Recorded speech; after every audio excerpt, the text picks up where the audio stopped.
Hola, ¿qué tal? Buenos días. Les doy la bienvenida a esta mesa 4 del Foro de Trabajo y Políticas de Cuidado en América Latina, en la cual hablaremos sobre los sistemas de cuidado para las personas mayores, su situación en la región y las acciones a tomar para su puesta en marcha y fortalecimiento. Para esto contamos con un panel de lujo conformado por 4 especialistas mujeres en la materia, a quienes voy a presentar enseguida. Contamos con la participación de Sandra Wenchen Navarro, quien es doctora en estudios latinoamericanos con mención en antropología. Realizó su investigación de postdoctorado en la misma disciplina en la Universidad de Chile. Tiene además formación en asuntos de género, diplomacia internacional y en el Sistema Internacional e Interamericano de Derechos Humanos.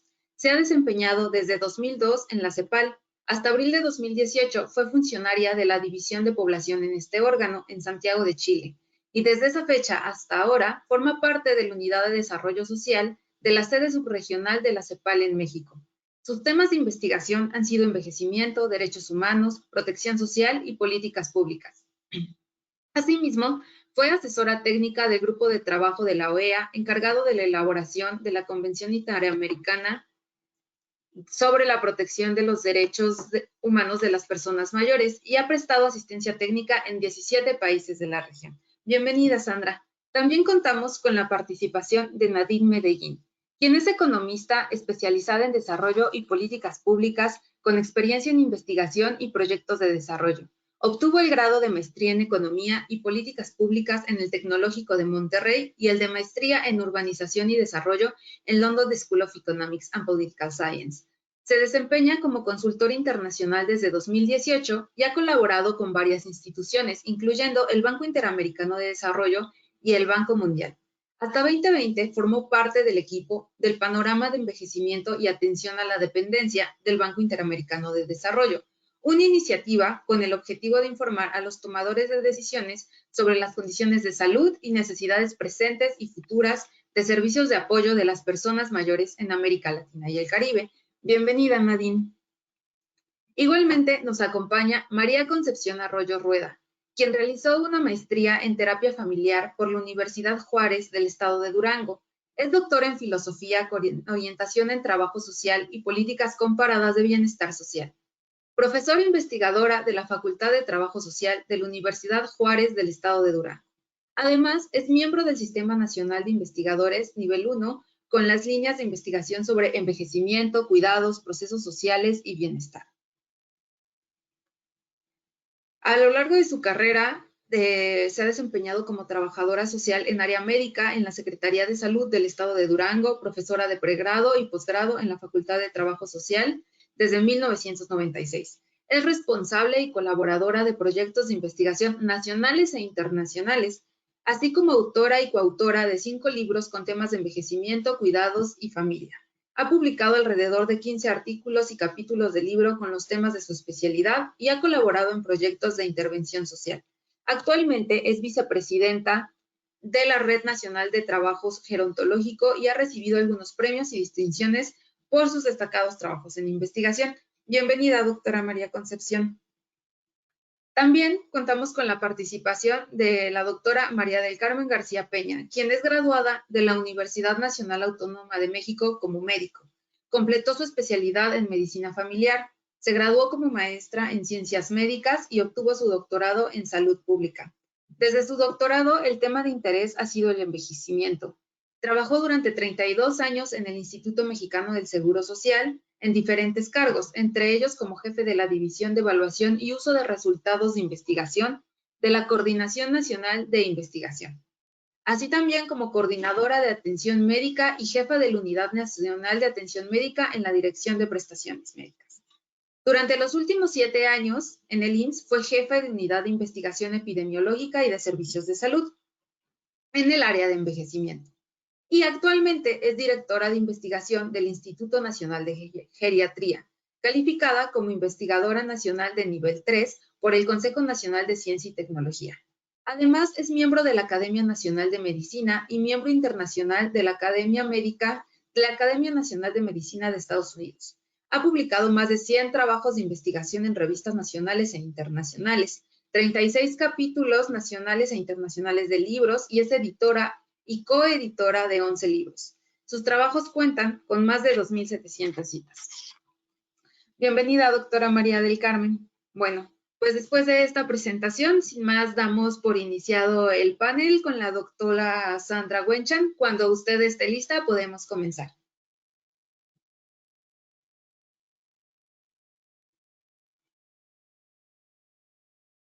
Muchas gracias por... Bien, ¿sí? ¿Ya puedo proyectar? Sí, adelante. ¿Sí? ¿Ya estoy? Bueno. No se ve todavía, pero ya está ¿Ahí? la invitación. Todavía no se ve, pero si quieres te volvemos a enviar la invitación. Por favor, Ingrid. Mientras voy saludando, bueno, en realidad, muchas gracias. Un placer estar con ustedes en esta oportunidad. Quisiera bajar esto. La verdad es que quiero en primer lugar felicitar a la CIS por el desarrollo de este foro.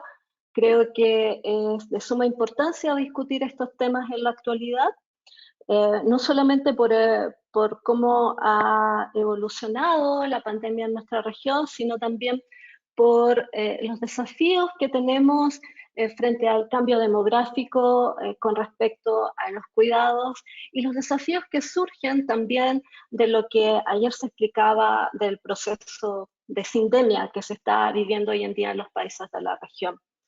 Creo que es importante incluir el tema de cuidado de las personas mayores en un panel, en un foro sobre trabajo y sistemas y cuidado, precisamente porque este vínculo no siempre se hace.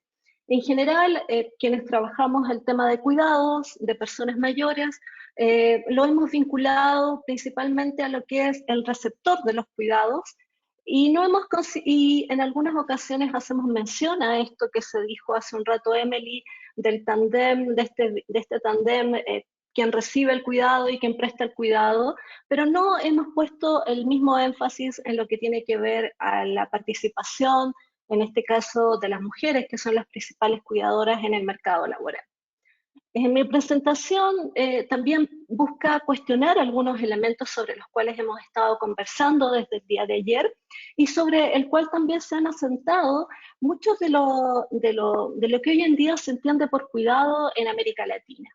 Porque creo que es un momento donde tenemos el espacio para cuestionar, tenemos el espacio para reflexionar y sobre todo para proponer nuevas formas de mirar no solamente los cuidados, sino también nuestra sociedad. Decirles en primer lugar que hace un rato y ayer también se habló de que existe cierto consenso pre-pandemia con respecto a lo que es el cuidado. Mi duda, y lo planteo de la manera más sincera como una duda, es que este consenso pareciera que está parcializado de acuerdo a los actores que detentan o que hacen uso del tema o que estudian, analizan o investigan el tema. ¿Por qué? Porque el cuidado como tal, nosotros lo podemos ver aquí en un breve resumen, tiene diferentes fuentes para ser analizado, conceptualizado y tiene consecuencias distintas también cada una de ellas para las políticas públicas. El cuidado lo podemos ver desde el punto de vista de la ética del cuidado, que ayer se mencionó, donde se hace un énfasis muy importante en lo que tiene que ver con la interdependencia y autonomía relacional, y también con lo que se planteaba hace un rato con respecto a la sostenibilidad de la vida. Y a mí me parece una fuente extremadamente importante de rescatar, sobre todo en lo que se refiere al cuidado de las personas mayores. Ahora sí es fundamental que esto que se denomina, todo lo que sería el paradigma de la ética del cuidado, de todas maneras tenga una interrelación, un diálogo con distintas fuentes relacionadas con las formas de conceptualizar y concebir el cuidado. Desde el punto de la ética de la justicia, como ustedes ven aquí, está muy relacionado con la igualdad, con las normas sociales abstractas, y en ese sentido, gran parte de lo que hoy en día se entiende como política pública o institucionalización del cuidado está relacionado con la ética de la justicia. Y la economía del cuidado, que ha sido una de las más abordados durante este foro tiene que ver precisamente con el rol sistémico de las mujeres en la actividad económica, con la organización del cuidado, con la división sexual del trabajo del cuidado, con todo lo que tiene que ver con la reproducción como sostén de la actividad productiva, etc.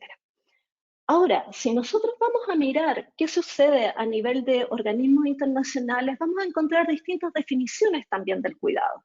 Una definición la tiene la OCDE, por ejemplo, otra definición la plantea la OIT, que es una definición que a mí me parece bastante controvertida, precisamente porque no solamente incorpora el trabajo de cuidado propiamente tal, el de asistencia, de atención, sino también incorpora los servicios de salud, los trabajadores del servicio de salud, y ahí entramos en otra dinámica y en otras consecuencias en términos de políticas públicas. Como CEPAL también hemos planteado al interior de la CEPAL distintas definiciones de cuidado, y desde mi punto de vista todavía queda un largo camino por recorrer para construir efectivamente un consenso en relación a qué vamos a entender por cuidado en nuestra región, cómo vamos a utilizar el concepto de manera rigurosa, sin hacer mano de él para referirnos a distintos ámbitos que no están relacionados específicamente con el cuidado, sino con las tareas domésticas, por ejemplo, y cómo podemos avanzar en este marco que nos está proponiendo la CIS, precisamente en un consenso, en un diálogo entre todos los actores que participan, no solamente en la definición de políticas públicas, sino también en la investigación y en la práctica del cuidado. Ahora bien, quiero centrarme en otro tema que a mí me parece importante recalcar en este foro por este vínculo que se hace entre cuidado y trabajo, y lo planteo, entre comillas, como una amistad peligrosa, precisamente porque las políticas que se han relacionado, que están vinculadas a lo que es el cuidado y el trabajo, no siempre tienen como principal objetivo o principal propósito el ejercicio del derecho al cuidado.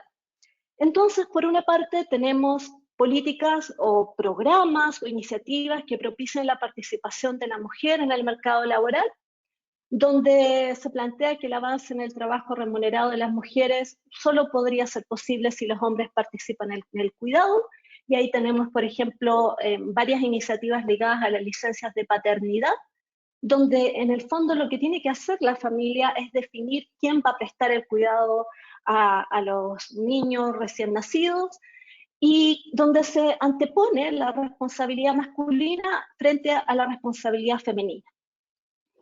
Y que nosotros sabemos, todos quienes tenemos hijos, lo que significa eso. Por otra parte, tenemos los cuidados entendidos solamente como un apoyo social para personas en situación de dependencia, y donde encontramos, por ejemplo, las guarderías, los centros de día para personas mayores, donde de una u otra manera son un apoyo, un soporte precisamente para que este trabajo asalariado que realizan las personas en edad productiva pueda, en vez de ser uno, ser dos trabajos asalariados, tanto por parte del hombre como por parte de la mujer. También existe otra tendencia, que es integrar a las mujeres en el mercado laboral para emplear sus capacidades para el desarrollo.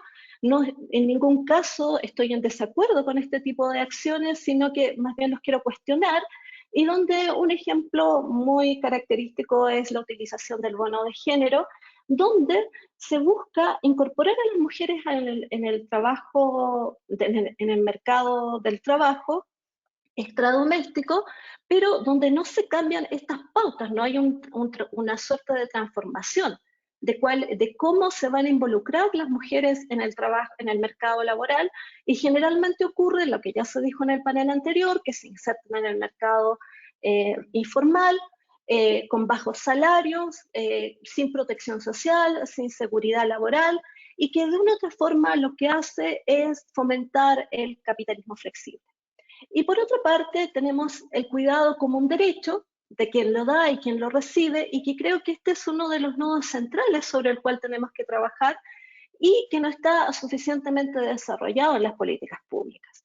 Y esto se refiere, una primera aproximación sería compartir el cuidado y el trabajo por igual entre hombres y mujeres, y dar cuidado y dar un lugar en nuestras vidas al cuidado.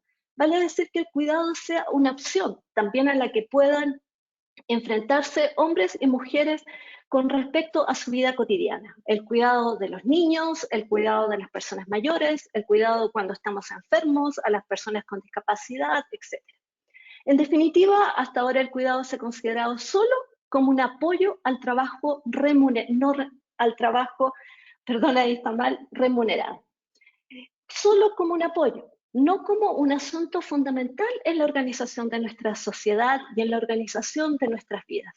Y eso para algunas feministas ha significado de que hoy en día esta suerte como de incorporación precaria de las mujeres al mercado laboral, en desmedro del trabajo de cuidado, le ha significado apostar por una solución de los problemas de reproducción a través del mercado, y esto más que nada fortalece el neoliberalismo, el individualismo, el arribismo laboral, entre otros. También quiero plantear otros elementos relacionados con esta suerte como de constante afirmación de que el cambio demográfico significa una carga para las personas que prestan cuidado o para las mujeres en general. La verdad es que creo que esta afirmación se ha vuelto un lugar común.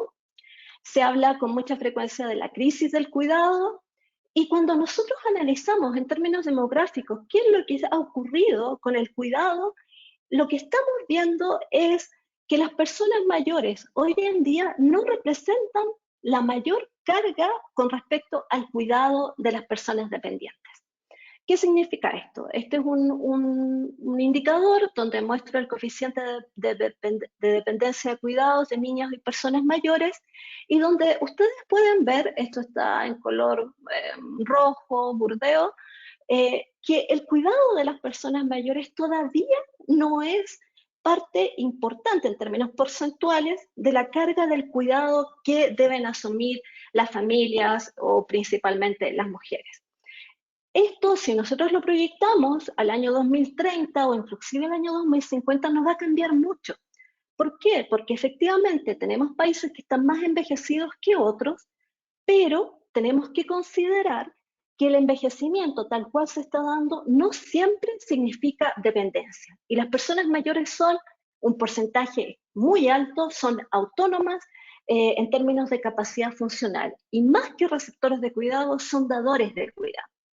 ¿Qué tenemos entonces? Que hoy en día la carga del cuidado se concentra en los niños y principalmente, como se dijo hace un rato, la carga de cuidado es más fuerte en términos de necesidad en los menores años. También quiero mencionar, estoy viendo el chat una afirmación que tiene que ver con el hecho de que en las mujeres, cuando prestamos cuidado a las personas mayores, entramos en una suerte de falta en una suerte como de conflicto con nuestra participación en el mercado del trabajo. Y lo que tengo aquí es un gráfico para 8 países de la región donde muestro las cuidadoras no remuneradas ocupadas y el porcentaje de personas mayores en cada uno de estos países.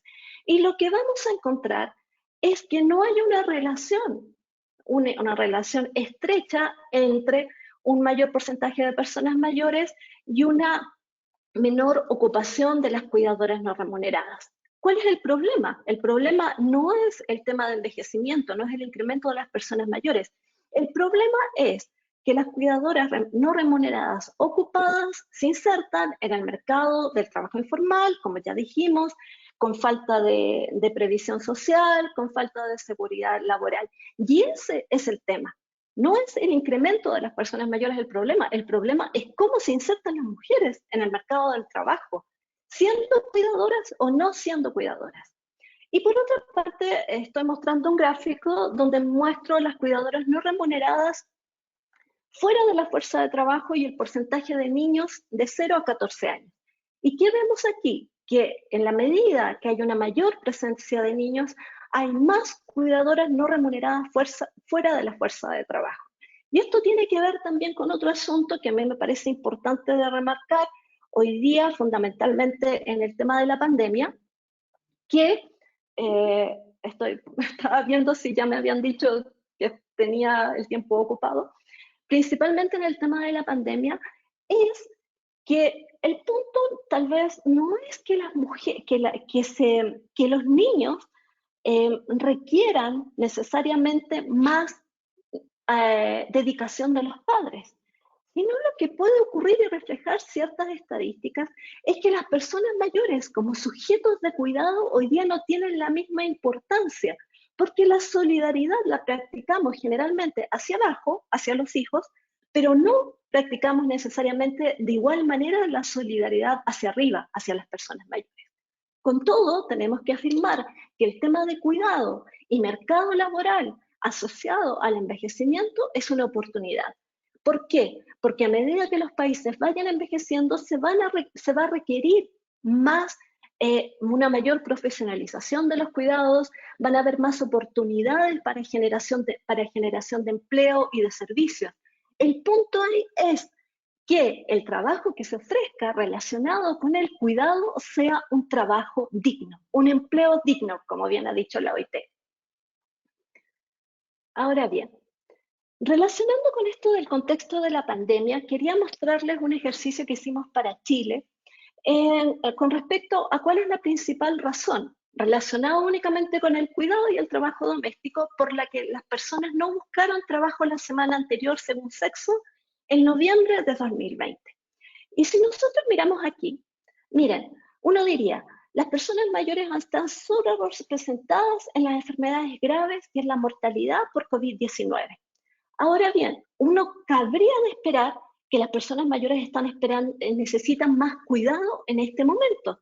Pero lo que nos muestran las estadísticas de Chile no es así.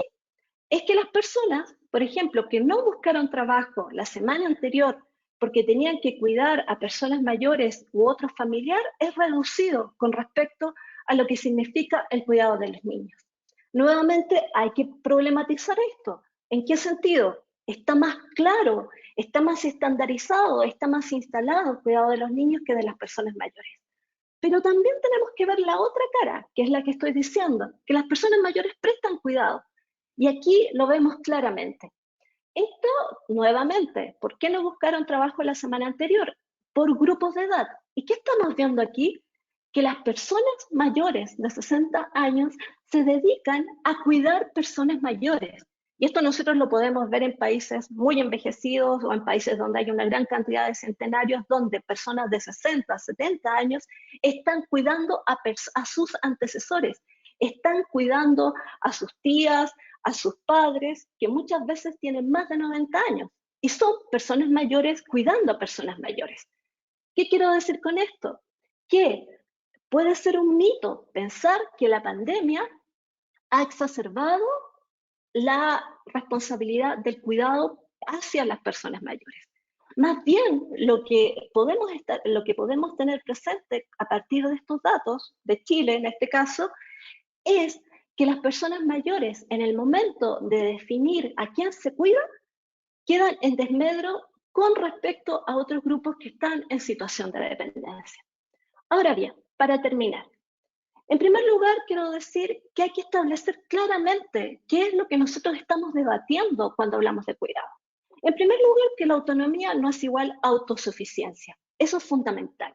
El tema de la autonomía no debe ser un asunto individual. Eso también lo sabemos quienes trabajamos en envejecimiento a partir del enfoque de envejecimiento saludable. La autonomía debe vivirse en la interdependencia. Y yo creo que eso fue lo que dijeron las compañeras hace un rato y también es lo que se ha tratado de transmitir por algunas de las panelistas.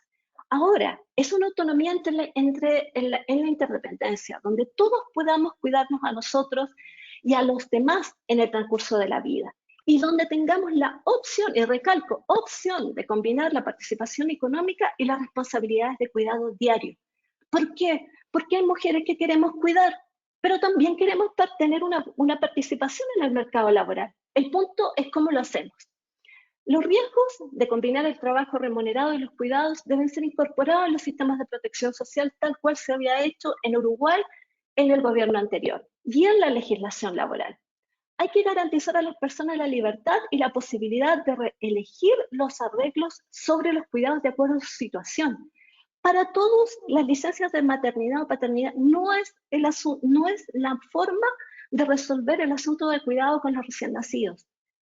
Tenemos además problemas para cuidar a las personas dependientes. Muchos de ustedes se han visto en la situación que cuando sus padres, cuando su madre está enferma, cuando su madre ha sufrido de cáncer y ustedes quisieran cuidar o prestar asistencia, ¿qué sucede? Los antecesores no están incluidos dentro de las licencias en la legislación laboral y tampoco en los sistemas de protección social. Tenemos que pensar que la gestión de los cuidados tiene que estar centrada en el Estado para que no haya lagunas de atención. Hay que fortalecer los poderes públicos para limitar el alcance del mercado, y esto es fundamental. No solamente porque el mercado es inequitativo, porque el mercado es deficiente, sino porque el tema del cuidado parte, como ya lo dijeron anteriormente, de un asunto muy personal, de un asunto muy vivencial. El punto es que cuando se transforma en política pública, se estandariza. Y cuando lo estandarizamos, perdemos particularidad, perdemos el énfasis en las necesidades de atención de las personas. Ahora bien, ¿qué se requiere? Transformar el cuidado como un asunto revolucionario, diría yo, como un asunto donde realmente haya una valoración del trabajo de cuidado equivalente a lo que es el trabajo remunerado. ¿Qué es lo que digo aquí? Se necesita el reconocimiento del valor de los cuidados como un proceso horizontal, una práctica cotidiana, y donde la desigual distribución de las tareas de cuidado no se relacione únicamente con el género. El tema de la distribución del cuidado no está únicamente relacionado con la discriminación de las mujeres, no, hay opresiones que están en nuestra sociedad capitalista que de una u otra manera también desechan el cuidado como un valor y como un derecho. Y hay que tener ojo, hay que estar atento con respecto a qué llamamos, cómo llamamos a las políticas relacionadas con el cuidado. Desde mi punto de vista, deben ser políticas emancipadoras, a favor de formas de vida que no giren solo y únicamente en torno al trabajo asalariado y se valoricen las actividades remuneradas en igualdad de condiciones. Hagamos del cuidado una revolución. ¿Qué más revolucionario hoy en día que cuidar? Pero el punto es que primero tenemos que ponerle valor precisamente a esa práctica del cuidado. Ay, perdón. Y quiero terminar eh, eh, recomendando un documental del proyecto Paloma en Cuba que me parece que expresa muy bien todos estos elementos que estamos trabajando. Creo que hay que hay que seguir desarrollando los consensos. Creo que tenemos que participar todos, no solamente los movimientos de mujeres o los movimientos feministas. Y tenemos también que escuchar a las personas mayores. Y tenemos que pensar que la definición de dependencia también tenemos que problematizarla. Y en ese sentido, empezar por problematizar la dependencia de las personas mayores solo y únicamente como receptores de cuidado es un asunto fundamental para construir sociedades más justas, sociedades más igualitarias y donde los cuidados tengan el valor que requieren. Gracias. Muchas gracias por tu presentación, Sandra. Creo que pusiste sobre la mesa ejes de discusión muy relevantes para abordar el cuidado y el envejecimiento, y espero los podremos retomar hacia el final. Al respecto, quiero recordarle a la audiencia que en el chat puede dejar sus preguntas y hacia el final del foro tendremos un espacio para responderlas. Ahora proseguiremos con la presentación de Nadine Medellín. Cuando tú estés lista, podemos continuar, Nadine.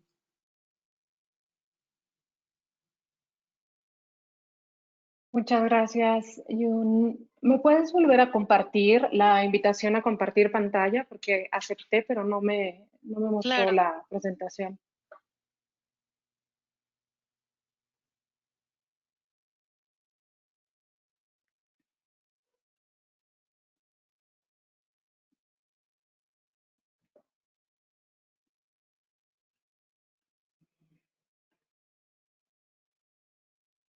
Ahí llegó. Ahí llegó y Perfecto. espero que ya la están viendo bien, ¿verdad? Sí, se ve perfecto. Gracias. Perfecto. Bueno, muchísimas gracias por la invitación a CIS. Es un gusto estar aquí y compartir mesa con Sandra, con María Concepción y con Carmen. Bueno, me gustaría empezar esta presentación hacia un sistema de cuidados con quiénes son las personas que necesitan cuidados. Necesitan cuidado las personas en dependencia y de manera muy concreta a mí me funciona una definición en la que se define dependencia como las personas de cualquier edad que tienen dificultades para realizar actividades que son esenciales de autocuidado, que son conocidas como actividades básicas e instrumentales de la vida diaria, que necesitan ayuda de otra persona para realizar estas actividades y que requieren esta ayuda de manera permanente, o sea, no en un proceso de recuperación, sino más bien por un periodo prolongado de tiempo. Y en un esfuerzo por medir la prevalencia de la dependencia en América Latina y el Caribe, junto con colegas del Banco Interamericano de Desarrollo, y en el contexto del panorama de envejecimiento y atención a la dependencia, revisamos una serie de encuestas, incluyendo las encuestas longitudinales de protección social, en el caso de Uruguay, Paraguay y Chile, la ENASEM, en el caso de México, y la CRELES en el caso de Costa Rica. Y por ahí les puedo compartir un vínculo donde pueden ver los datos para que también los puedan descargar.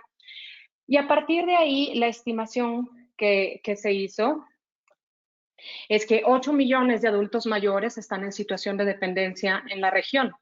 Esto es 12% de las personas de 60 años y más, 27% de las personas de 80 años y más. Y de acuerdo a cómo está envejeciendo la región y la presencia de enfermedades crónicas, esperamos que ese número aumente a 27 millones en 2050. Y aquí hay una visión que yo diría es algo parcial. Estamos hablando solamente de los adultos mayores. Y esto es porque hay una gran dificultad para conocer cuántas personas que son menores a 60 años están en situación de dependencia. Simplemente las encuestas no se aplican esas preguntas para las personas menores. Y bueno, estos son datos de 2015, cerca de 2015. Recientemente ha habido algunos instrumentos que sí han ido a preguntar sobre la situación de dependencia de personas más jóvenes, particularmente la ENADIS en Costa Rica y también la CACEN en Chile. Y a mí me gustaría, bueno, hacer un énfasis en el ejemplo de Costa Rica. Entonces, vemos que la situación de dependencia es más prevalente entre las personas de edad avanzada. Sin embargo, también está presente en las personas jóvenes. 5% de la población de Costa Rica, entre 18 y 59 años, también está en situación de dependencia. Los datos de Costa Rica también nos permiten hacer un zoom a cómo interactúan algunas situaciones que a veces se confunden o se ven muy relacionadas, que es dependencia, discapacidad y enfermedades crónicas. Entonces es muy cierto, como pueden ver en esta superposición de los círculos, que 7 de cada 10 personas que están en situación de dependencia también tienen una discapacidad y también padecen una enfermedad crónica. Sin embargo, también creo que es importante tirar algunos mitos. Primero, como decía Sandra, que la mayoría de los adultos mayores son personas independientes, que no necesitan de cuidados. Segundo, que un gran número de personas que sí necesitan ayuda y están en dependencia son menores de 60 años. Entonces, cuando hacemos sistemas de cuidado solamente pensando en adultos mayores, estamos dejando afuera a estas personas que también requieren apoyo. En el caso de Costa Rica, donde tenemos datos, cerca de la mitad de las personas que están en situación de dependencia tienen entre 18 y 59 años. También es importante ver que la mayoría de las personas que están en situación de discapacidad son independientes y eso es aún más cierto en el caso de las personas que padecen enfermedades crónicas. En resumen, la mayoría de las personas mayores con discapacidad y enfermedades crónicas no necesitan de un sistema de cuidados, pero sí necesitan de servicios de salud y de otros servicios de protección social. Y cuando no hay una buena coordinación entre los cuidados, la salud y la protección social, empezamos a tener problemas. Por ejemplo, las hospitalizaciones sociales, que les llaman, cuando una persona con un cuadro de dependencia severa permanece en un hospital a un costo muy alto, cuando en realidad lo que necesita es irse a una residencia donde le puedan atender su situación de dependencia. Y en caso contrario, adultos mayores que son independientes, pero que están ocupando lugares en residencias de largo plazo, pues porque no tienen los medios para tener una vivienda ni familiares que les apoyen. Y ahí una respuesta de política que me pareció muy interesante en el caso de Costa Rica era desarrollar viviendas para adultos independientes que lo que tienen es una falta de ingreso, no una situación de dependencia. Y con esto me gustaría avanzar hacia una definición más concreta de a qué nos estamos refiriendo con cuidados. Y estas son actividades que otros emprenden para que las personas con dependencia puedan mantener un nivel de capacidad funcional compatible con sus derechos básicos, con libertades fundamentales y con la dignidad humana. Y bueno, esta es una definición, un paraguas muy amplio en el que pueden caber muchos tipos de servicios. Dentro del marco del trabajo del panorama de envejecimiento también hicimos un barrido de cómo están varios países de la región. Aunque es cierto que, salvo el caso de Uruguay, no existen sistemas nacionales de cuidado en la región, pues lo cierto es que sí hay servicios que son ofrecidos tanto por el gobierno, organizaciones sin fines de lucro y también por empresas. Entonces, tratando de organizar toda esta variedad de servicios, llegamos a una clasificación que puede, que funciona de acuerdo a la modalidad en la que los servicios son prestados. El primer tipo de servicios son servicios en residencias de largo plazo. Y estos servicios son más adecuados para personas que tienen un alto nivel de dependencia, en ocasiones que también requieren de manera intermitente algunos servicios médicos básicos, y que, bueno, estos servicios incluyen tanto alojamiento como cuidado. En la foto pueden ver el hogar Carlos María Ulloa en Costa Rica. Este hogar es una organización sin fines de lucro que recibe subsidios del gobierno para financiar el cuidado de personas adultas mayores con bajos recursos. Otro de los tipos de servicios son los servicios a domicilio. Y aquí puede variar muchísimo la intensidad, tanto en las calificaciones que tiene el asistente personal que está prestando el cuidado, como en la cantidad de horas que se dedica a cuidar a la persona con dependencia. Y aquí en la foto pueden ver el programa de asistentes personales del sistema de cuidados de Uruguay, en el que se prestaban 80 horas al mes a las personas con dependencia severa. Y aquí algo que es importante observar es que en las experiencias europeas y de otros países con sistemas de cuidados, generalmente no se cubren todas las horas de atención que requiere la persona con dependencia. Y esto da lugar a que haya una mezcla entre el cuidado que están prestando cuidadores familiares, que a veces se llaman cuidadores informales. Yo prefiero el término de cuidadores familiares, y el cuidador formal o remunerado que está financiando el sistema de cuidados. También están los centros de día. Y aquí me gustaría hacer un énfasis, primero en que los centros de día no están dirigidos a personas con dependencia severa o moderada. Generalmente están dirigidos a personas con dependencia leve o totalmente independientes.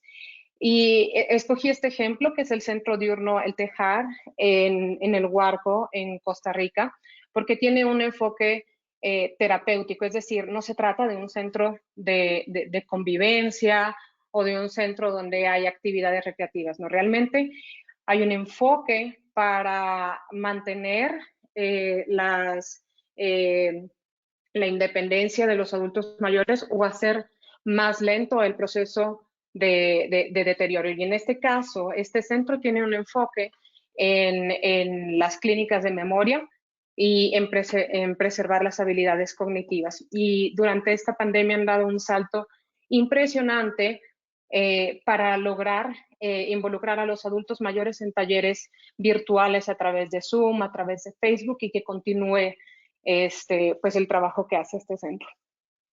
Otro tipo de servicios son los servicios de teleasistencia.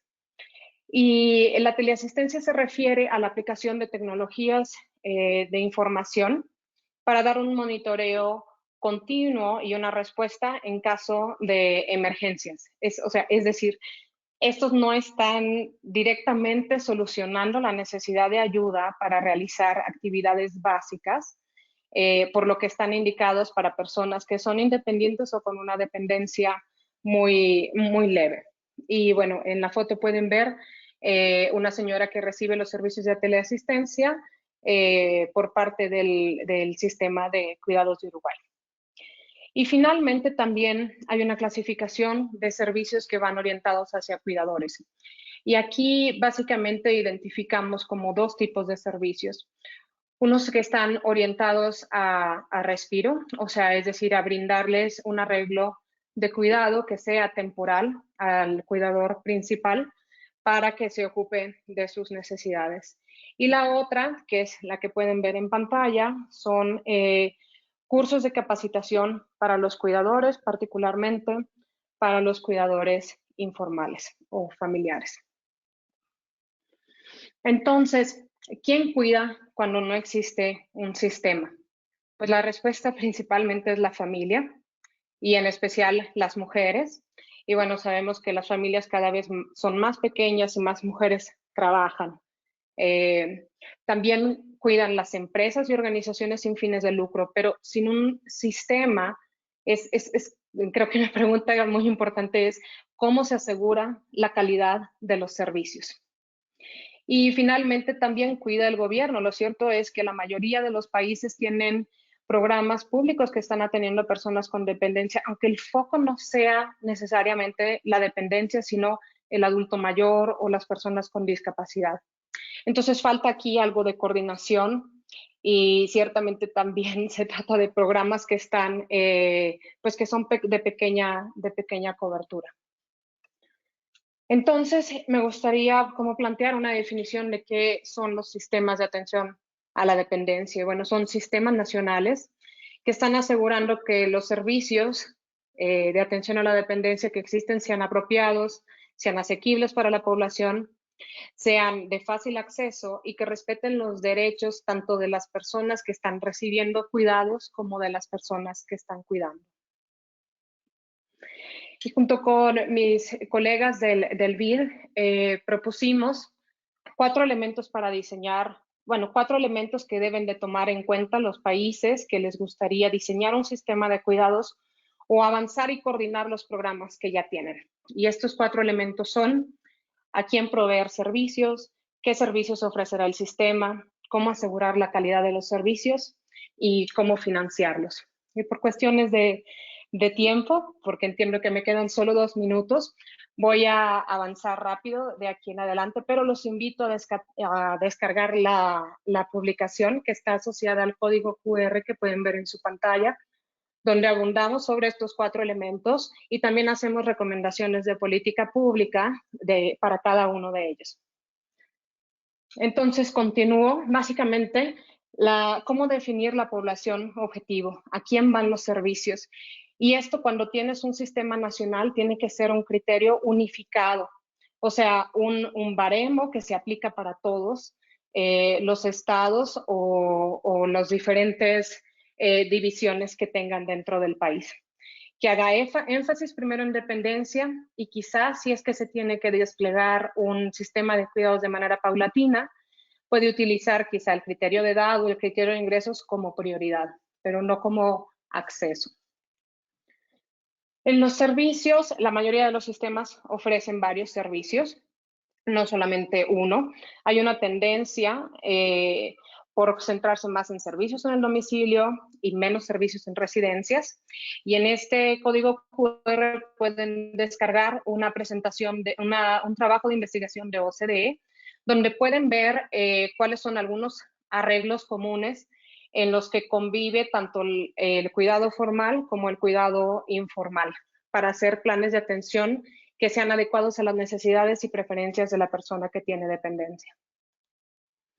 Finalmente, en cuanto a calidad, solo quiero remarcar que el gobierno juega un papel fundamental, independientemente de que preste o no preste servicios, como promotor, regulador y supervisor de la calidad.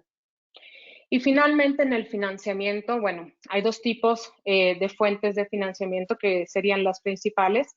El aseguramiento social, que plantea un reto muy grande en América Latina y el Caribe, dado la prevalencia de la informalidad laboral.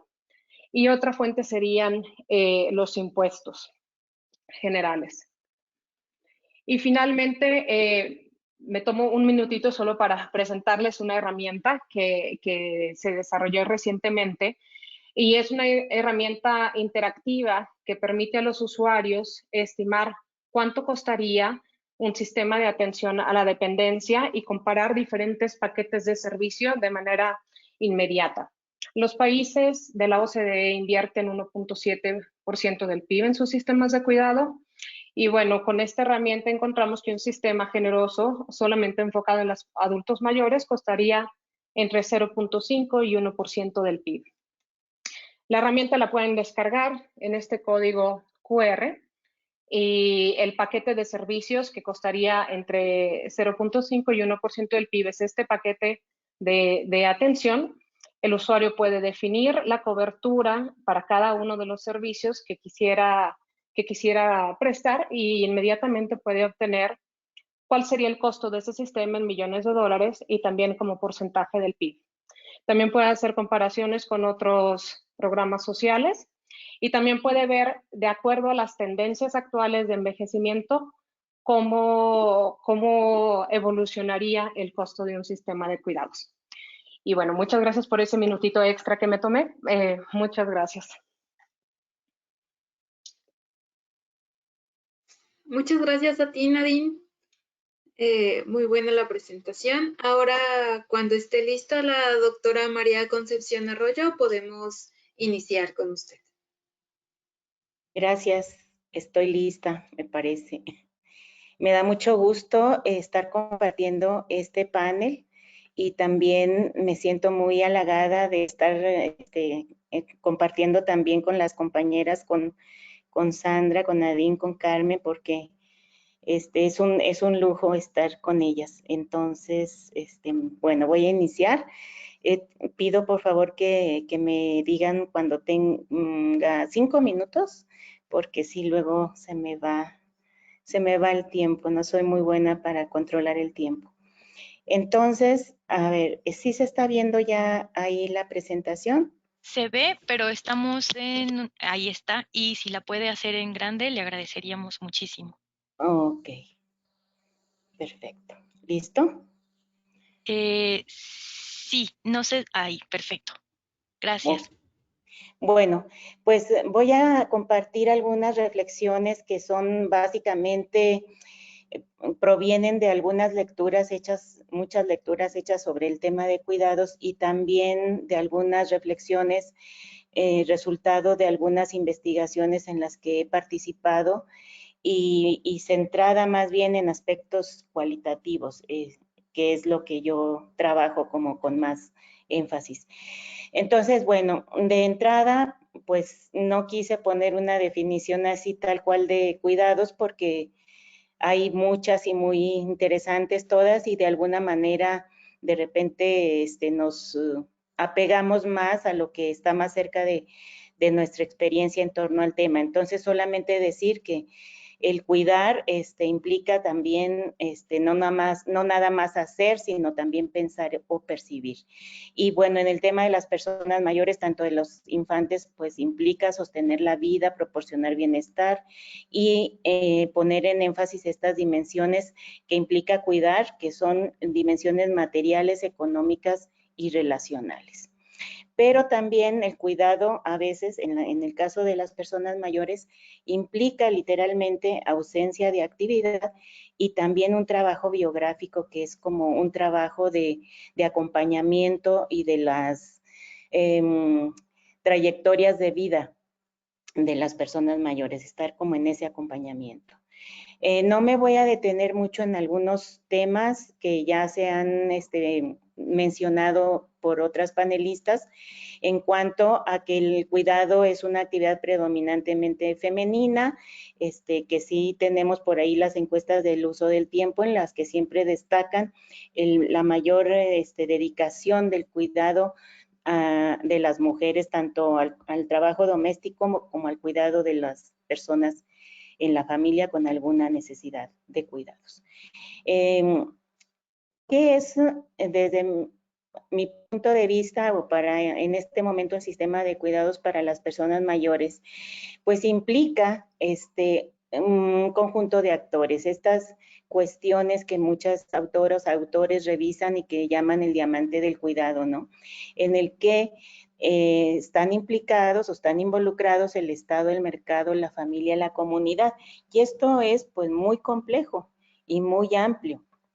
Llevaría muchísimo saber qué le toca a cada quien de acuerdo a cuáles y qué tipo de necesidades, como bien ahorita lo comentaban mis antecesoras, o sea, a quién cuidar y qué ofrecer como cuidados, ¿no? Entonces, incluye también, desde otros puntos de vista, un sistema de apoyo a la dependencia, porque en algunos países como es Argentina, Uruguay, que tienen algunos programas de cuidadores domiciliarios o el Sistema Nacional de Cuidados, queda la pregunta siempre si también, aparte de proporcionar este acompañamiento, cuidados necesarios, respiro de las cuidadoras, si también se incluye y qué tanto se incluye y cómo se incluye el apoyo a las cuestiones, digamos, de salud, médicas, de rehabilitación, etcétera. Porque en muchos casos a veces no es necesario mucho cuidado o muchas actividades de cuidado, sino apoyar, por ejemplo, cómo una persona puede recuperar la movilidad de su pierna o de su brazo, o cómo ayudarla a recuperar ciertas capacidades físicas, ¿no? Entonces, en este sentido, este componente importante de servicios de apoyo a la dependencia con servicios profesionales muy específicos, ¿no? Y también otro elemento súper importante que también ya lo mencionaron, no me voy a detener, la modificación de las políticas de conciliación laboral. Estos tiempos, estas licencias en las que se han formulado, para mi opinión, de manera inequitativa en el grupo de las personas mayores, porque se le ha dado siempre más peso a la población infantil. Licencias de maternidad, cuidados maternos, licencias parentales, pero no hay en las dependencias o en las empresas una prerrogativa para el cuidado de los padres o de las personas mayores. Y bueno, también esta cuestión de posicionar el cuidado al final de la vida. Como bien lo decía Sandra Wenchuan, y en algún momento son muchas las veces que me he preguntado por qué este mayor posicionamiento, recursos, programas, acciones, más en cantidad y quizás también calidad en favor de la infancia que en favor de las personas mayores. Ella comentaba muy acertadamente que, bueno, pues es que la población infantil sigue siendo mayor, ¿no? La población de personas envejecidas es mínima y quizás ese es uno de los elementos. Más adelante volveré a tomar este punto porque está tan debilitado estos sistemas de apoyo de cuidados a personas mayores, ¿no? Aquí, bueno, en México, estos son datos recientes de lo que saca el Censo 2020, en donde no tampoco me voy a detener. Son los porcentajes de personas mayores con alguna limitación, que si bien son pocas, pero sí obviamente va en aumento.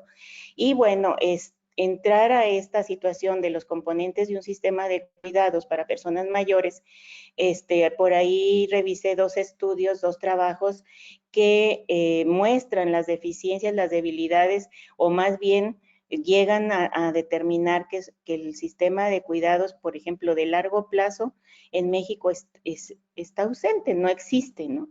No existe, y muestran aquí los componentes que se supondría tendrían que incorporarse en el caso de que se implementara un sistema nacional de cuidados, ¿no?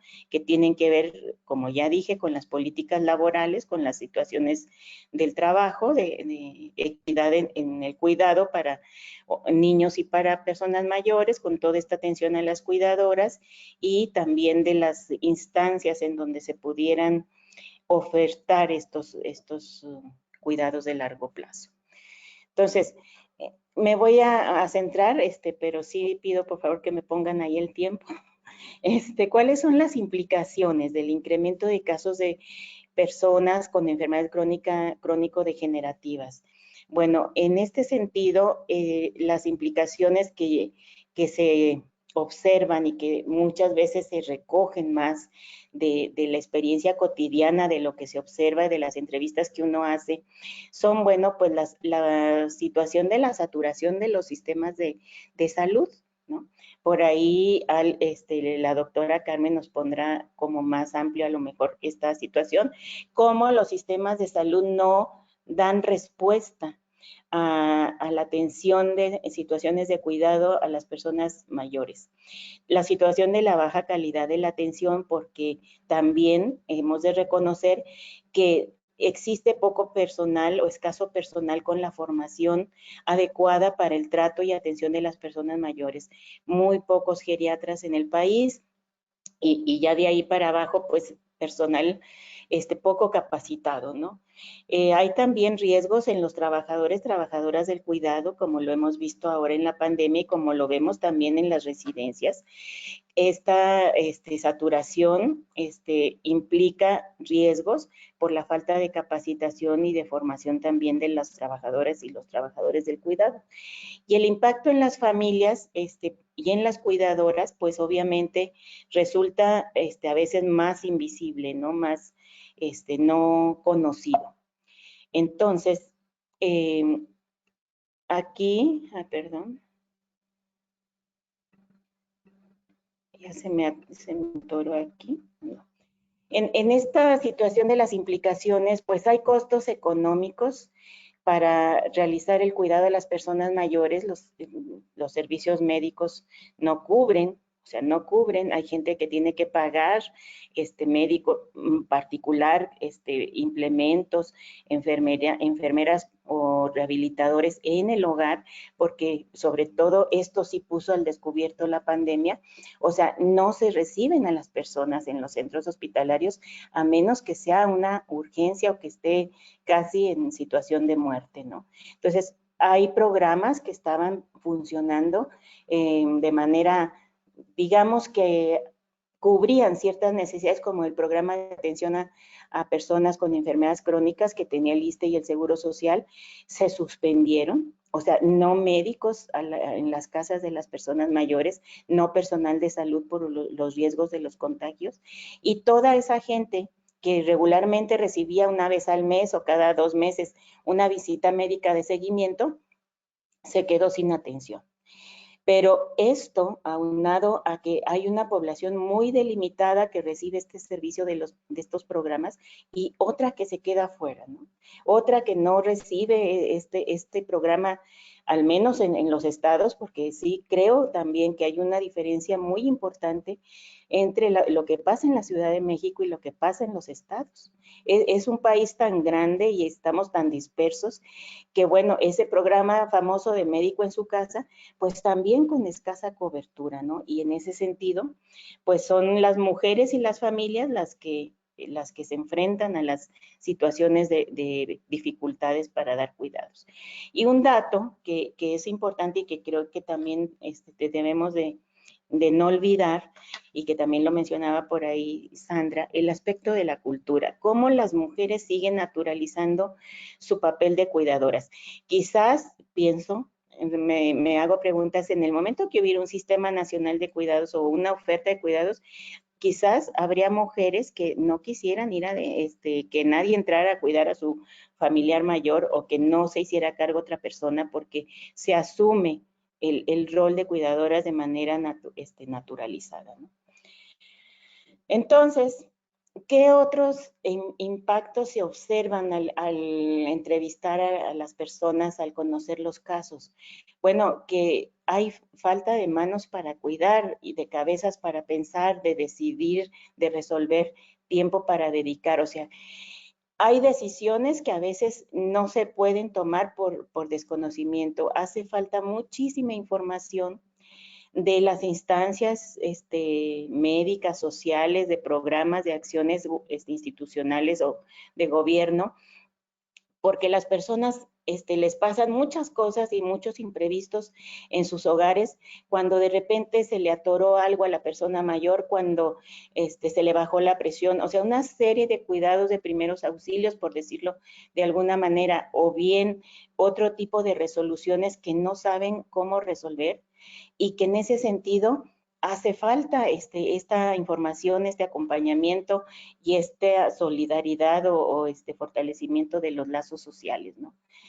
Hay un problema fuerte de escasez de medicamentos en donde las personas que tienen ya tratamientos de por vida, pues no encuentran la manera de resolver porque no hay, tienen que comprar, hacer gasto, influir en su economía. Los conflictos familiares están a la orden del día.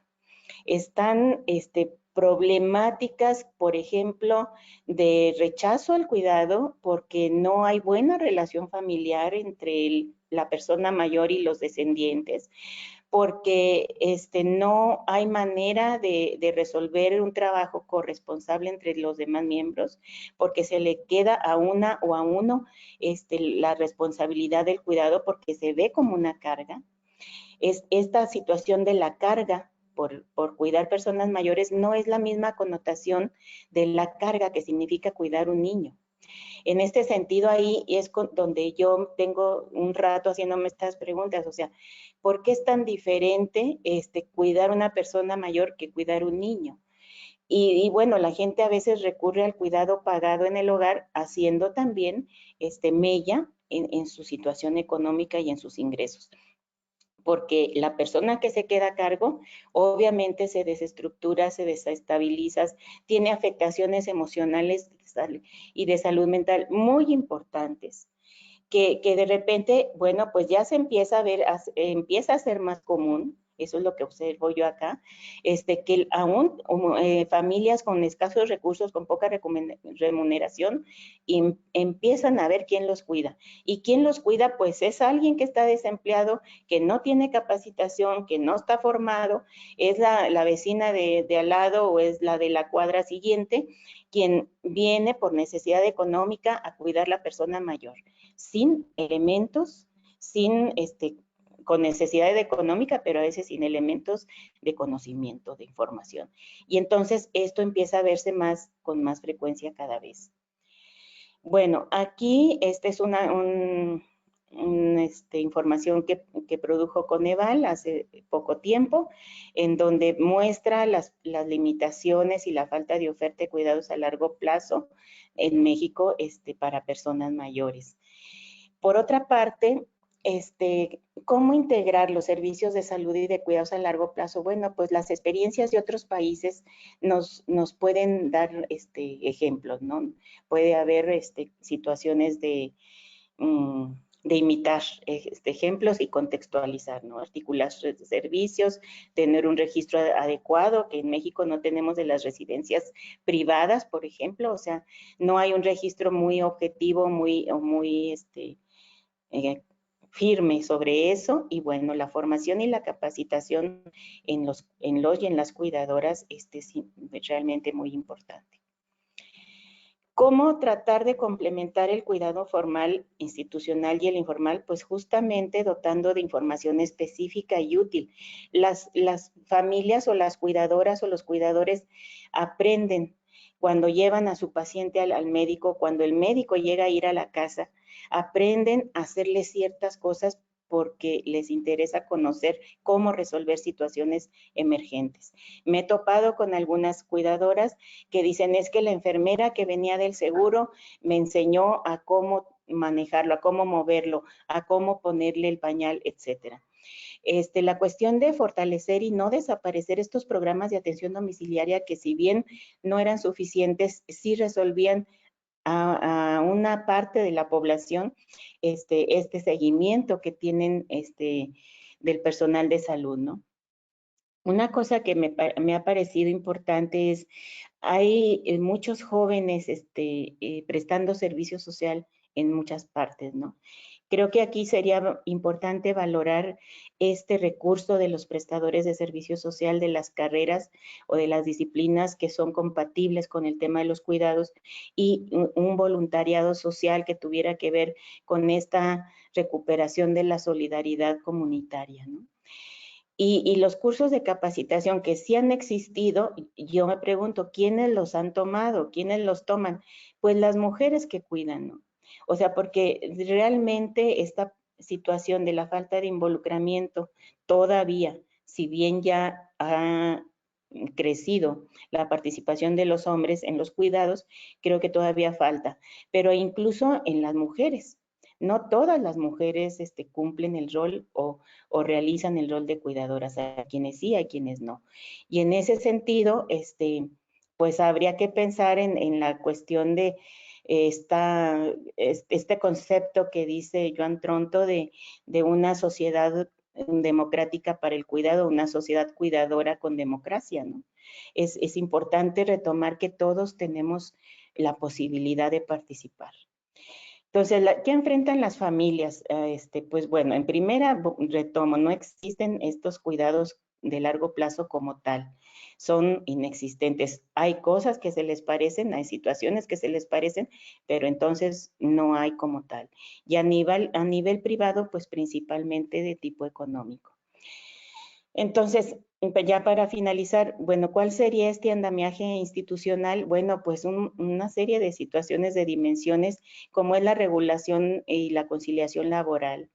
Se necesita infraestructura, se necesita formalizar el trabajo doméstico, regulación de los servicios privados. ¿Cómo se financian? Ahorita muy interesante el aporte de Nadine, ¿no? O sea, ¿cómo se van a financiar? Con seguros públicos, privados, vía impuestos, ahorros personales, familiares, en copago, ¿cómo? Y bueno, la cuestión de la educación, la deconstrucción cultural sobre la responsabilidad de cuidar, es decir, desfamiliarizar y desfeminizar el cuidado, creo que es de los aspectos más complejos y que requieren de mayor tiempo para poder ver transformaciones. Valorar también las experiencias de los actores y los contextos, atender las situaciones de crisis familiares y de salud mental, porque esto nadie lo ve, nadie lo sabe, nadie lo atiende, solamente como dicen algunas autoras por ahí, puertas adentro es donde se conoce lo que realmente se vive en la situación de los cuidados a personas mayores. El pensar un sistema de cuidados con fundamento ético político es poner estos conceptos de justicia, de ética de la justicia en la mesa de las políticas, y cómo cuidar en tiempos de pandemia, cómo dar relevancia más a una vida que a otra, ¿no? ¿Por qué vale más o se destina mayor presupuesto, recursos a la vida de los infantes? Entiendo que sí es porque son más, pero esos pocos que hay en la población mayor, digo, pues si son pocos, sería mejor cuidar a pocos, ¿no? Y cuidarlos bien. Esta situación del consumo de esta vida, decía por ahí una autora, no recuerdo ahorita el nombre, decía, bueno, es que cuidar a los niños significa que vas a ver los frutos de esos niños, o sea, van a crecer, van a ir a la escuela, van a trabajar, van a ser productivos.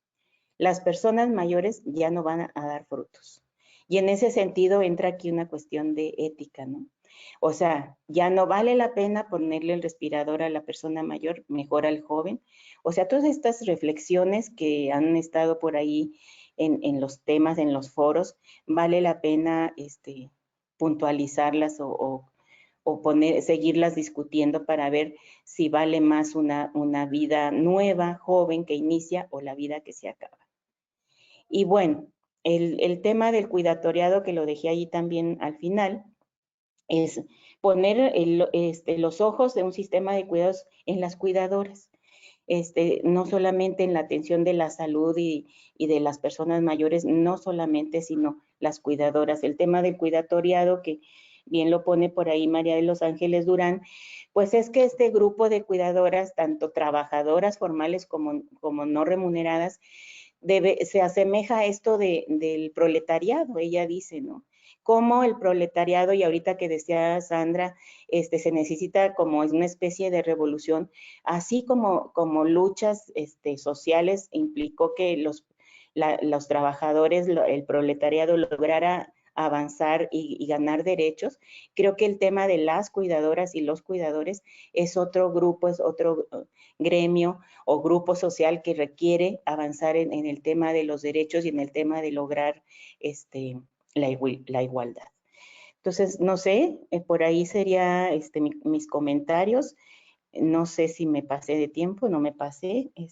Muchas gracias.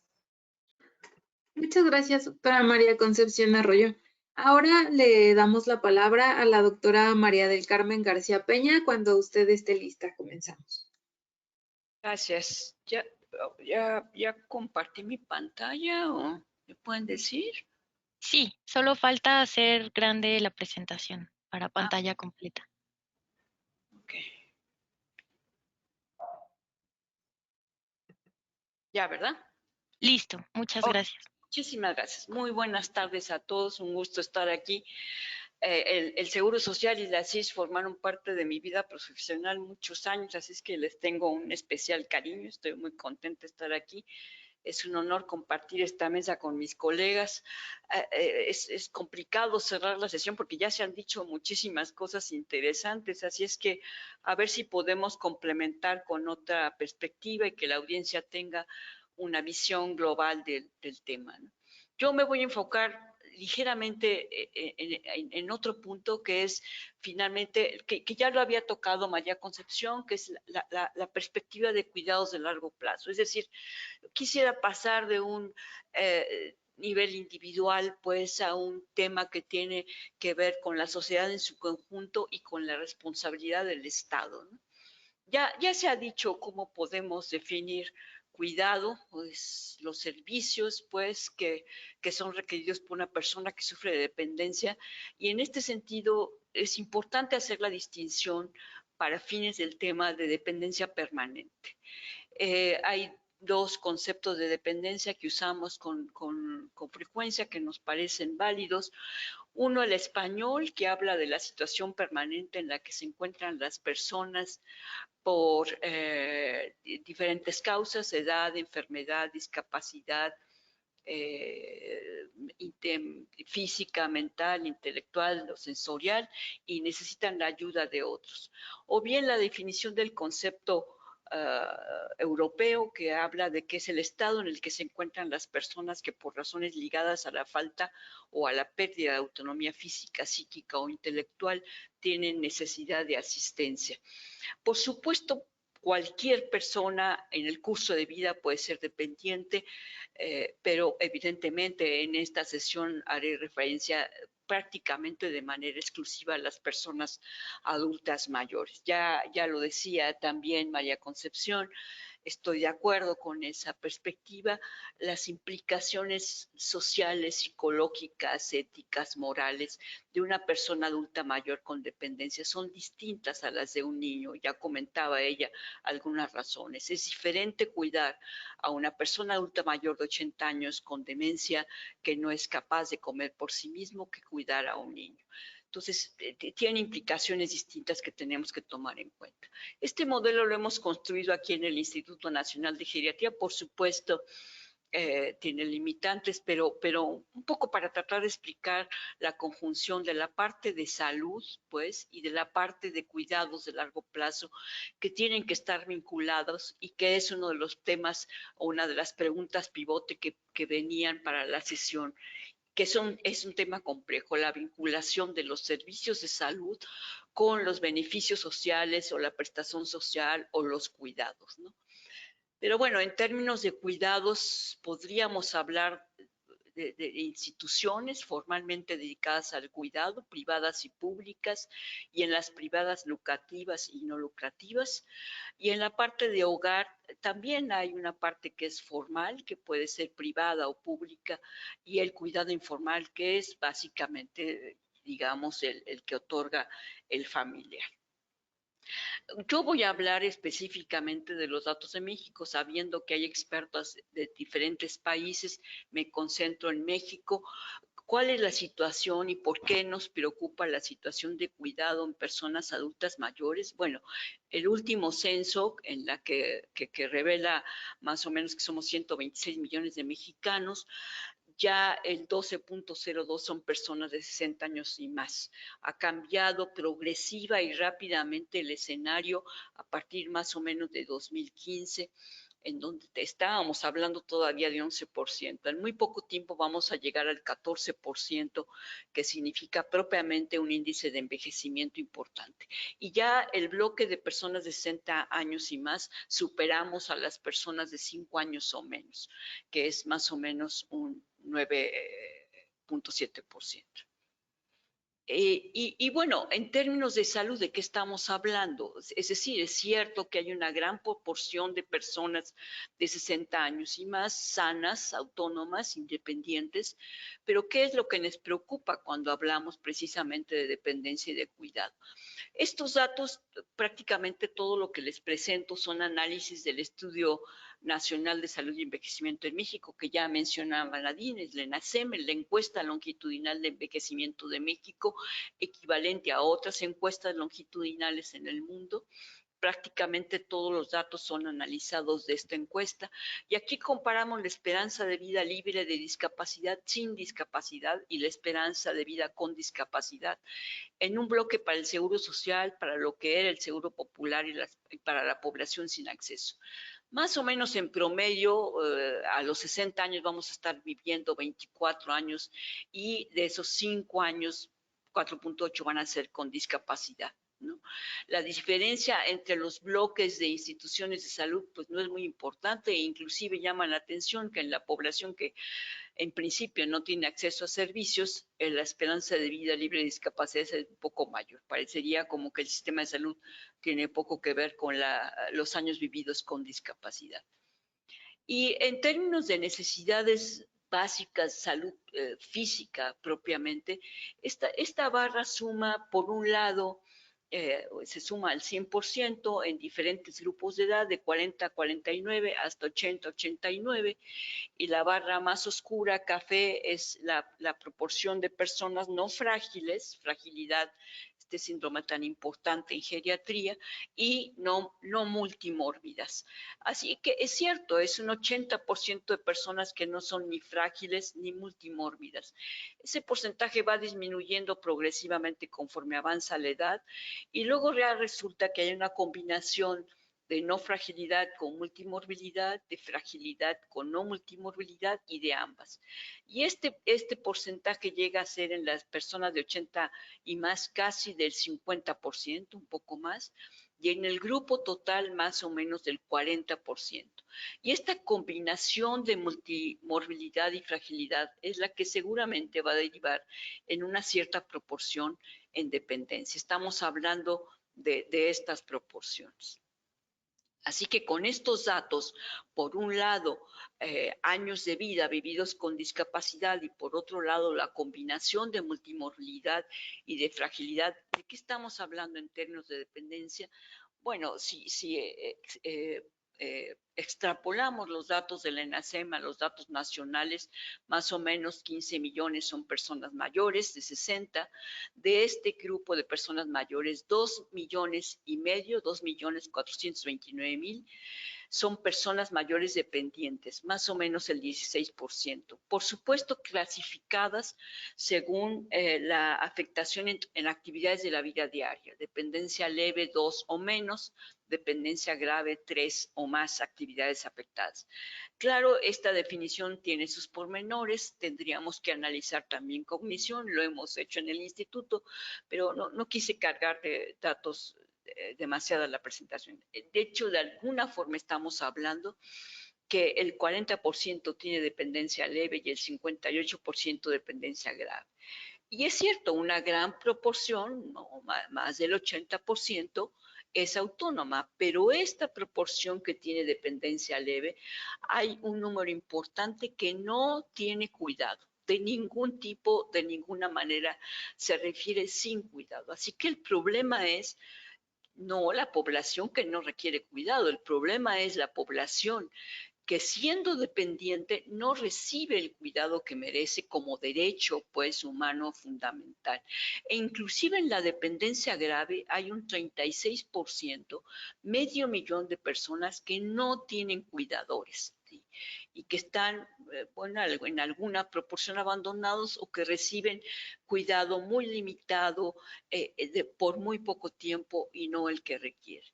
Esto es con la ENACEM. Otra forma de verlo es dividiendo esta población que nos resulta con dependencia de 2.400.000 y tantos por género. Y lo que ya sabemos, las mujeres mayores tienen una proporción mayor de dependencia, es decir, estamos viviendo más, pero con un mayor grado, nivel de dependencia. El 18% del total de las mujeres mayores de 60 tiene dependencia contra el 13%. Y es el mismo esquema.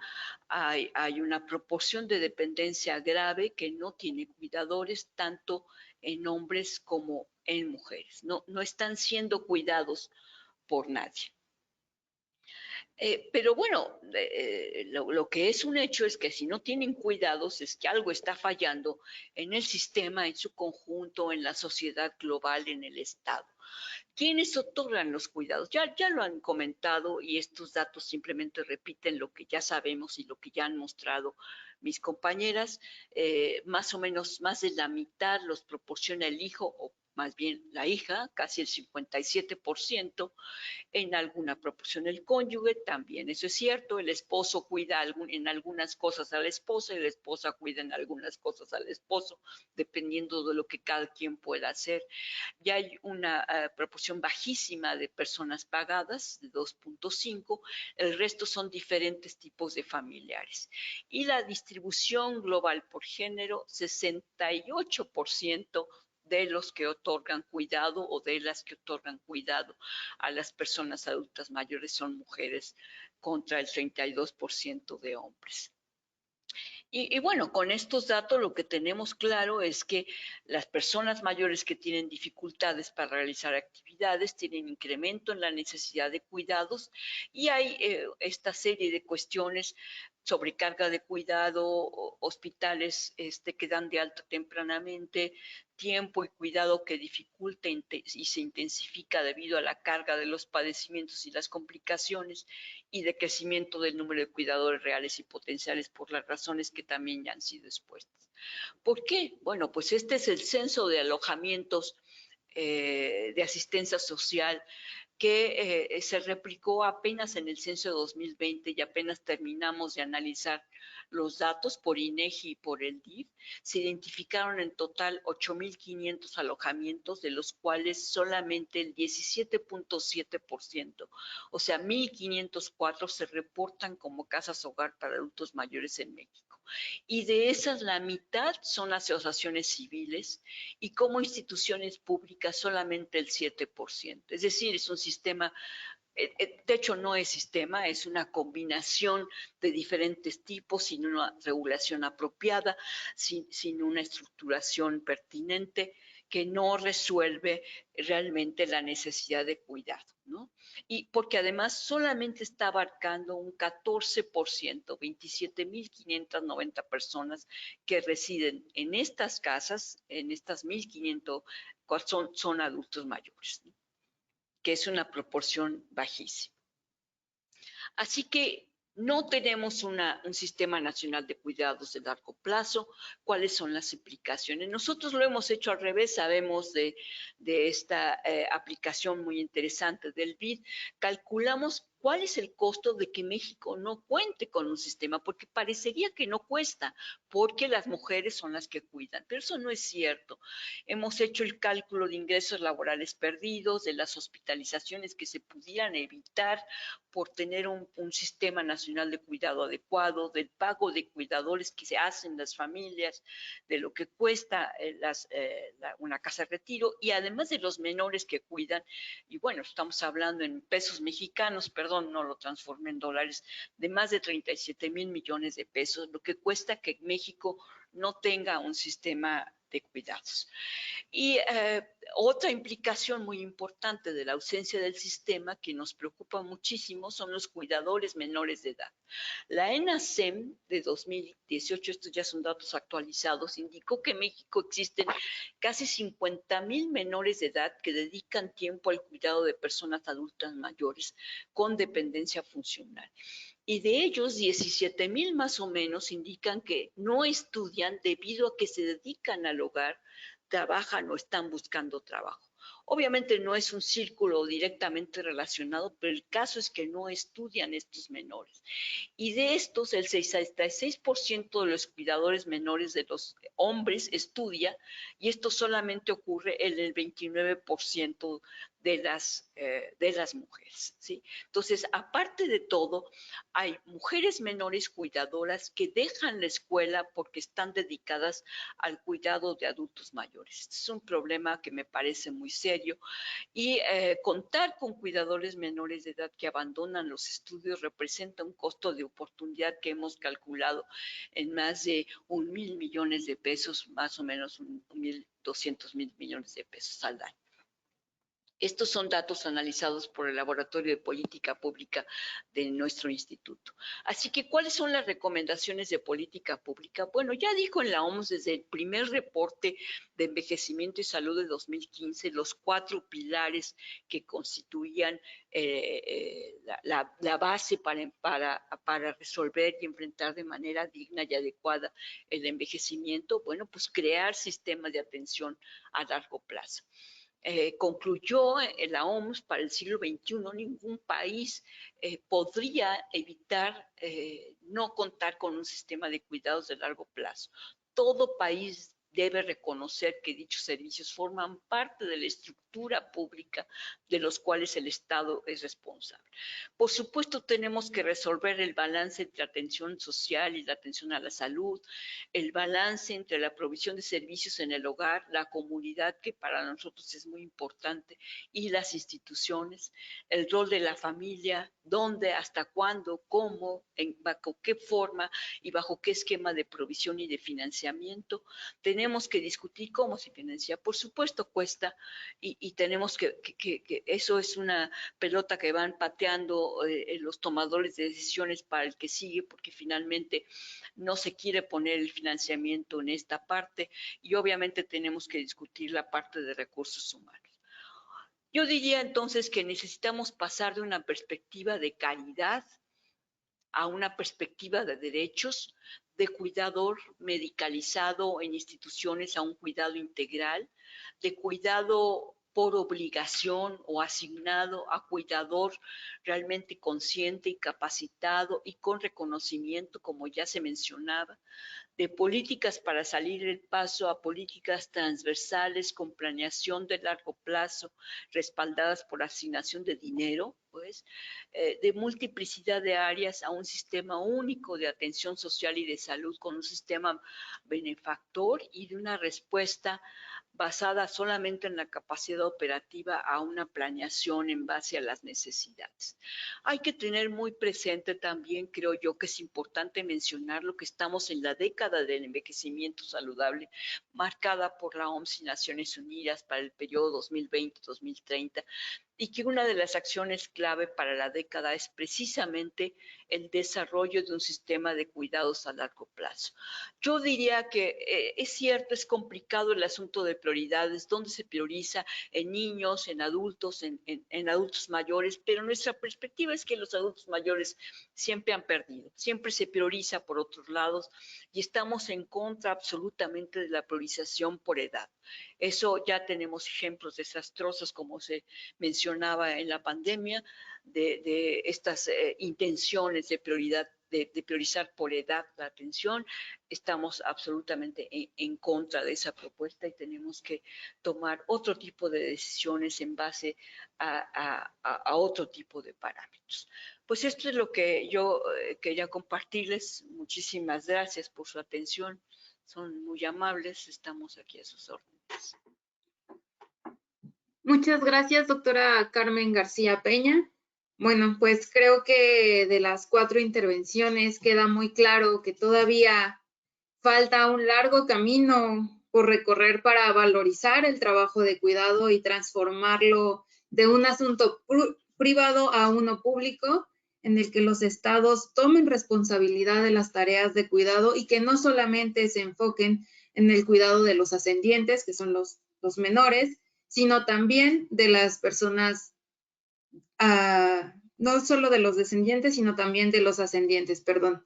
Y bueno, ya estamos sobre el tiempo en el panel y quería consultar con las panelistas si es posible que nos regalen unos 15 minutos más de su tiempo para proceder a una ronda de preguntas y respuestas, ya que hemos recibido bastantes. Sí, Sí, yo no tengo por problema. supuesto. ¿Sí? Sí, claro. De acuerdo.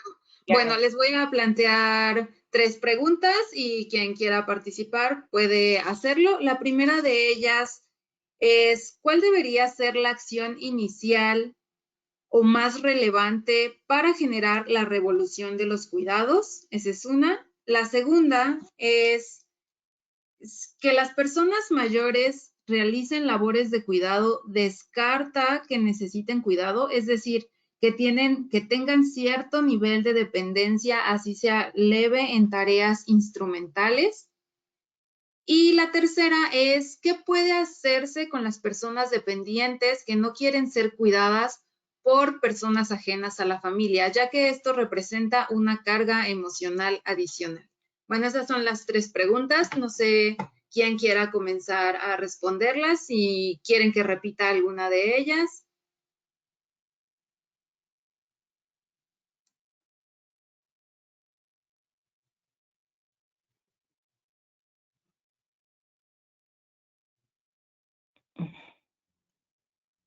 ¿Puedes repetir Bueno, la primera? Adelante, doctora Carmen. No, decía que si puedes repetir la primera pregunta, por favor. Sí, claro. ¿Cuál debería ser la acción inicial o más relevante para generar la revolución de los cuidados? Yo creo que es una de las preguntas más interesantes perdón, ya tomé yo la palabra, no sé si Sí, adelante, adelante.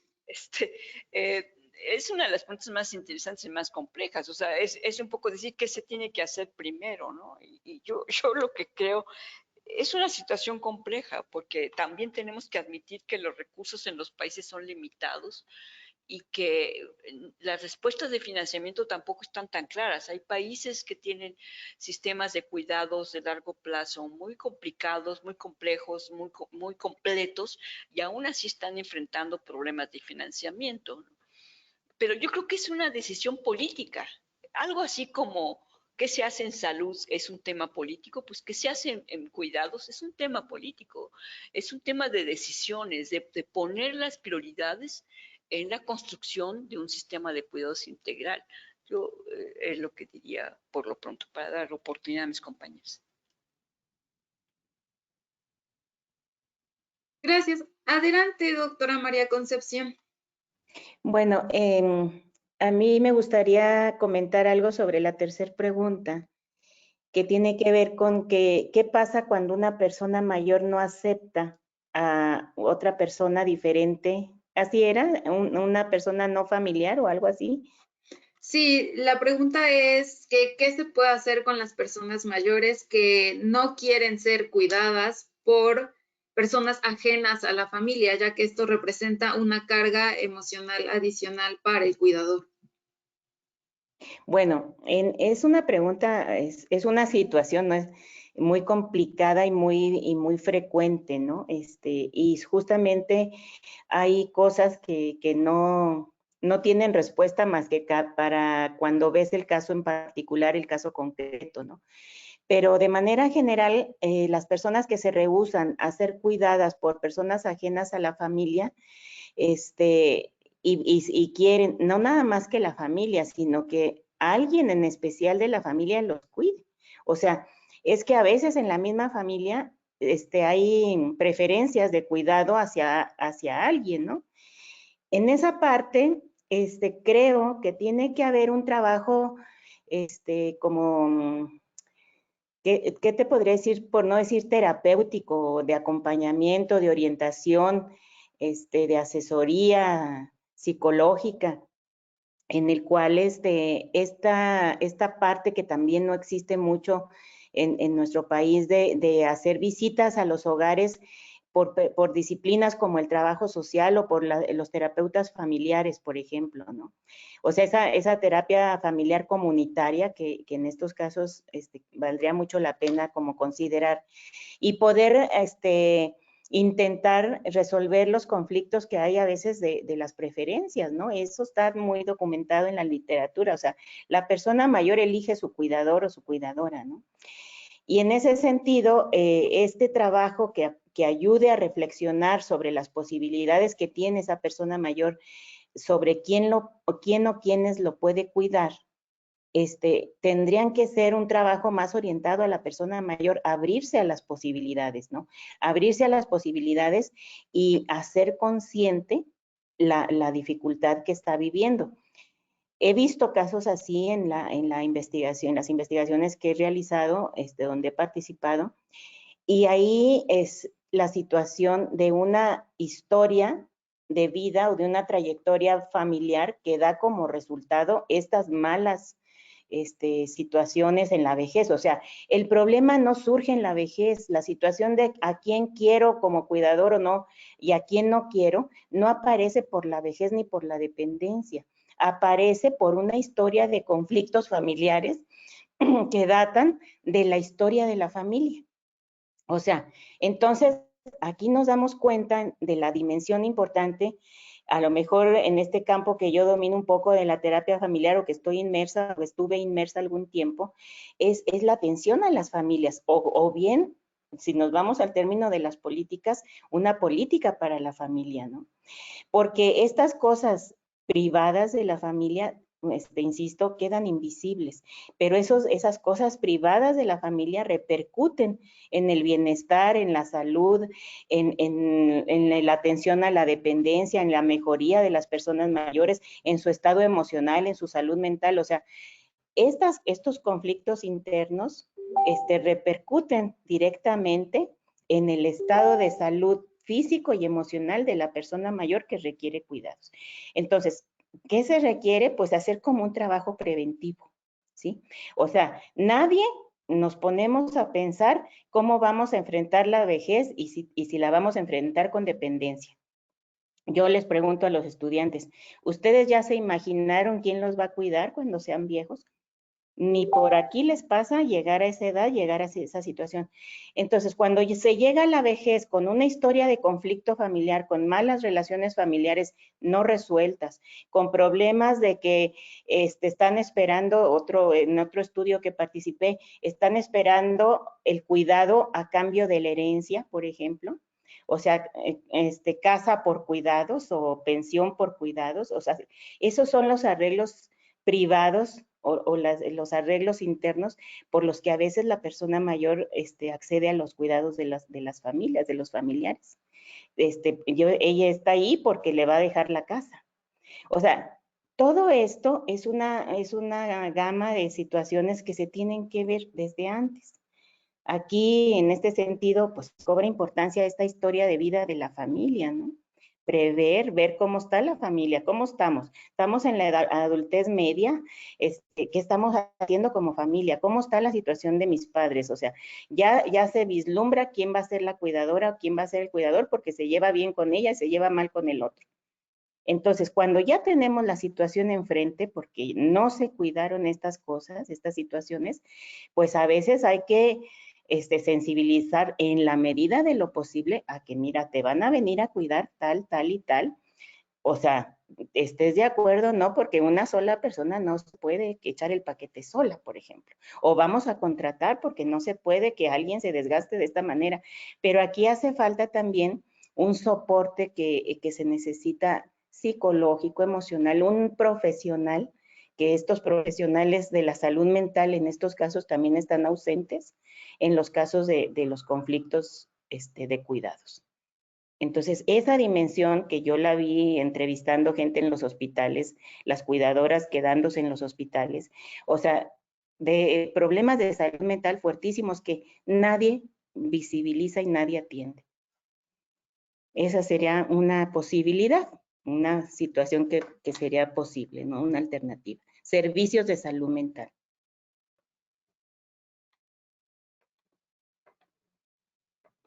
Sí, claro, esto que mencionas es muy cierto y creo que también pasa por que los sistemas de cuidados están tan poco institucionalizados en la región que incluso las personas mayores tienen desconfianza de conferirle esta tarea a alguien externo a la familia, aunado a esto que tú mencionas de las situaciones internas y propias de la familia que se pueden presentar.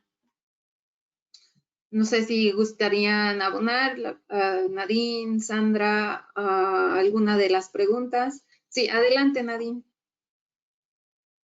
Gracias, Junoel. Yo me quedé pensando en la primera pregunta, cuando se habla de cómo revolucionar los cuidados. Y bueno, lo primero que se me vino a la mente es valorar las tareas de cuidado. O sea, durante las visitas de campo que he tenido la suerte de realizar en México, en Costa Rica, me he encontrado tanto con personas sumamente comprometidas en el ámbito privado, en organizaciones con y sin fines de lucro. Y cuando ves el lado de las condiciones laborales que están enfrentando, no compensa realmente el trabajo que están realizando. Y esto no es algo que nada más está sucediendo aquí, es algo que también está documentado en países desarrollados. En Estados Unidos, por ejemplo, está documentado un gran porcentaje de cuidadores formales en depresión, con unos sueldos que no les alcanza ni para lo básico, con una altísima rotación, con una falta de capacitación y como de una trayectoria profesional. Entonces, para mí, este tema de los recursos humanos, y también lo insistimos mucho en nuestro trabajo, por ejemplo, cuando costeamos cuánto costaría un servicio, ponemos un énfasis muy grande en que las remuneraciones sean unas remuneraciones justas. O sea, porque tener unos recursos humanos que están bien remunerados, que están bien capacitados, se refleja en la calidad de los servicios, lo que también se va a reflejar en tener mejores resultados para las personas que están recibiendo cuidados.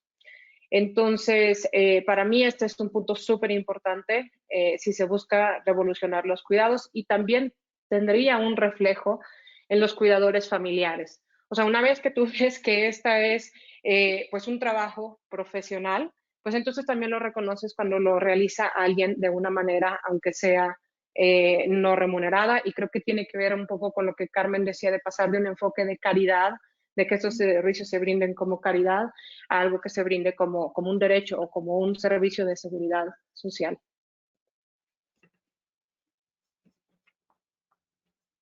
Bien. ¿Sí? ¿Puedo intervenir? Sí, claro, Sandra, adelante. Bueno, me parecen sumamente importantes las preguntas que seleccionaste, Junoel. Quiero hacer no una síntesis, pero sí referirme a algunos aspectos de lo que plantean estas preguntas en el fondo. Llevo trabajando el tema de cuidados desde el año 2007, una trayectoria larga, Y hemos pasado no solamente con los académicos, sino también con las personas que trabajan en las instituciones nacionales de personas mayores por distintas etapas cuando reflexionamos sobre los asuntos de cuidado. La primera etapa yo diría que fue colocar el tema sobre la mesa, tratar de que fuera un tema de la agenda de gobierno. Y les digo, a pesar de esta cantidad de años que llevamos trabajando, esto todavía no es un tema de la agenda de gobierno. Los cuidados se siguen resolviendo en el ámbito doméstico y las decisiones siguen siendo privadas. Y ese es uno de nuestros principales problemas cuando trabajamos con personas mayores. Decir que en la región existen sistemas o programas de cuidado para las personas mayores no es del todo verídico. La verdad es que existen iniciativas muy buenas, las residencias cuidadas en Costa Rica, el programa que recién lanzó, residencias cuidadas en Argentina, el programa que recién lanzó Costa Rica para los cuidados hasta el 2030, algunas iniciativas particulares, pero en la práctica todavía no está resuelto el cómo abordar los asuntos de cuidado de las personas mayores. Entonces, creo que todavía, por lo tanto, hay una oportunidad. En primer lugar, quisiera decir algo para que se comprenda más bien lo que trato de transmitir. Cuando hemos realizado cursos o actividades con personas mayores, muchos de ellos nos dicen, nosotros no queremos que nos cuiden, no somos niños, ¿me entiendes? Nosotros lo que sí necesitamos son sistemas de apoyo. Si tú haces el paralelo con las personas con discapacidad, pasa exactamente lo mismo. Las personas con discapacidad no quieren que se les suplan en las decisiones, lo que se requieren son sistemas de apoyo, ¿ya? Entonces, en ese sentido, yo creo que tenemos todavía la oportunidad de trabajar los asuntos, entre comillas, de cuidado desde una perspectiva que nos permita poner en el centro la titularidad de derechos de las personas mayores, tal cual está establecido en la Convención Interamericana. Ahora bien, en ese marco, me parece interesante esta pregunta. ¿Cuál sería la acción inicial para revolucionar los cuidados? Lo que dice Nadine es completamente cierto. Lo que tenemos que hacer de una otra manera es desmarginalizar el cuidado. Cuando nosotros saquemos el cuidado de esta suerte de marginación conceptual en términos de política pública y de valoración, también, consecuentemente, va a ocurrir lo mismo con cómo vamos a ir desmantelando las jerarquías de género y las jerarquías de clase que se involucren en las tareas de cuidado. Y en ese sentido es fundamental todo un acto yo diría, de toma de conciencia, no sensibilización, toma de conciencia respecto a que los cuidados deben ser parte de la vida cotidiana, de todos nosotros. Necesitamos cuidado cuando nos enfermamos, necesitamos cuidado cuando al final de la vida, como bien dijo María Concepción, en distintos momentos. El punto que esto, en tal cual está estructurada nuestra sociedad, y tal cual está estructurado nuestros modelos de desarrollo neoliberales, nos impiden poner el cuidado como centro, como parte de lo que requerimos como personas para nuestro bienestar y nuestro desarrollo. Y creo que ahí hay que hacer algo.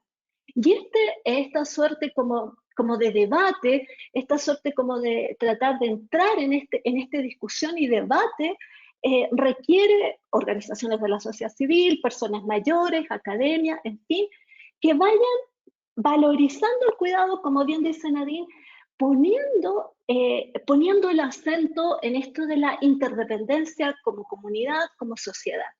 Y ahí hay que hacer todo un trabajo académico, además, precisamente para darle contenido. Eso todavía no lo tenemos, aunque tengamos la convención. La segunda pregunta, si la dependencia descarta que se necesita cuidado. En ningún caso. Yo creo que aquí hay que trabajar igual como ocurre con las personas con discapacidad. Hago un paralelo porque ellos trabajan muy bien y son empoderados y son las personas con discapacidad quienes ponen los puntos sobre las i. Creo que la dependencia no se debe determinar de una vez y para siempre. Creo que la dependencia no es permanente. Hay que valorar muy bien, o sea, hacer constantes evaluaciones respecto a la dependencia de las personas mayores. Y efectivamente visualizar qué es lo que requieres como ayuda. Cuando tú pones el acento en la dependencia, lo que haces es generar sistemas de apoyo que terminan muchas veces supliendo a las personas mayores su capacidad de decisión, su autodeterminación. Pero si tú te centras en sistemas de apoyo que vayan constantemente evaluando la dependencia, va a significar que en algún momento necesitamos el cuidado y en algunos momentos podemos brindar cuidado. Entonces, aquí esto requiere evaluaciones permanentes, de manera que no quede catalogado una persona mayor como dependiente, lo llevas a un asilo de ancianos y quede ahí para que finalmente la misma atención que se da en los centros de cuidado de larga estancia terminen haciéndolo dependiente de por vida. Porque lo que se hace muchas veces es que a las personas mayores se les quita su capacidad, su autonomía funcional y sobre todo su capacidad de decisión. Ahora, y por último, no quiero decir que tengo todas las respuestas, pero me pareció muy interesante que se requiere con aquellas personas que no quieren ser cuidadas por un extraño, por una persona fuera del hogar. No voy a ir a la parte individual, como lo hizo María Concepción, en eso ella es la experta, no. Lo que quiero decir es que es muy importante evaluar por qué las personas mayores quieren ser cuidadas por sus familias. Y por otra parte, evaluar si las familias las familias, las mujeres, quieren cuidar. ¿Cuáles son los costos en términos de oportunidad de esas personas que están cuidando? Si nosotros analizamos las distintas experiencias respecto al financiamiento de los sistemas de cuidados, los sistemas de cuidado de largo plazo, una alternativa está en las transferencias directas a la persona mayor para que puedan financiar o pagar, entre comillas, a quienes quieren que le presten el cuidado. Yo creo que esa es una alternativa interesante, porque muchas veces las personas mayores, efectivamente, es el ámbito de la intimidad, no debemos dejar de pensar en eso. El cuidado se da en una relación directa y en el ámbito de la intimidad. Por lo tanto, si la persona mayor quiere que lo cuide algún familiar, sería interesante saber si ese familiar quiere o no cuidar, porque significa que hay un costo de oportunidad con respecto a su participación en el mercado del trabajo. Puede ser que no, pero por otra parte, ¿qué necesitamos? Cuidar a los cuidadores. ¿Qué significa eso? Que en rigor, si esta persona quiere que lo cuide alguien de la familia y esta persona de la familia quiere prestar el cuidado, hay que también velar por el bienestar de ese sujeto que presta el cuidado. Y en ese sentido existen los servicios de respiro. En Cuba se implementan los servicios de respiro. En otros países también se hace. ¿Qué significa? Que le das una oportunidad al cuidador de desestresarse y de poder volver a sus actividades más adelante en un marco donde tú le des una remuneración, le des seguridad social, le des seguridad laboral y una serie de requerimientos para que realmente sea un empleo digno. Entonces, haciendo un redondeo, yo creo que tenemos que hablar de revolución del cuidado. No me parece una mala idea. Yo creo que tenemos que hablarlo, pero pensando en esto. No, tal cual está estructurada en nuestra sociedad, muchas veces pensamos que lo bueno, lo que las mujeres queremos, está allá afuera. Tenemos que preguntarnos, ¿realmente eso es así? ¿Por qué estamos valorando más el espacio público que el espacio privado? ¿No tenemos que pensar que esto tiene que ser al revés? Valoremos nuestro espacio privado, las tareas que se dan en la reproducción social, y pensemos desde ahí cómo vamos a colocar estos asuntos que son privados en la agenda pública para tener una respuesta del Estado. Gracias. Yo quisiera comentar algunas de las cosas, Junen, ¿se puede? Sí, claro, adelante, doctora. Nada más quisiera un poco reaccionar a 2 o 3 de los comentarios. Primero, bueno, por supuesto, cuando yo hablé de dependencia permanente, no tiene esta connotación de pérdida de decisión sobre sí mismo, aún en caso de personas que tienen, por ejemplo, una demencia severa. Pero precisamente por eso hice la distinción, porque sabemos muy bien, eso está estudiado en las investigaciones de curso de vida que tenemos, que hay una proporción de adultos mayores que regresan a un nivel de funcionalidad previo, porque el evento que suscitó la pérdida de funcionalidad o la caída de dependencia tiene otras connotaciones de diferentes tipos. Pero cuando hablamos de cuidado de largo plazo, pues tiene una connotación de dependencia permanente, aunque el término podríamos buscar algún otro más adecuado. Eso no significa la pérdida de decisión sobre su propia vida, la dignidad y el derecho de tener una vejez digna. Esto no está implícito el asunto de que lo resguardo en este término de asilo que no nos gusta para nada, en una residencia, y no nos volvemos a enterar de lo que sucede con él.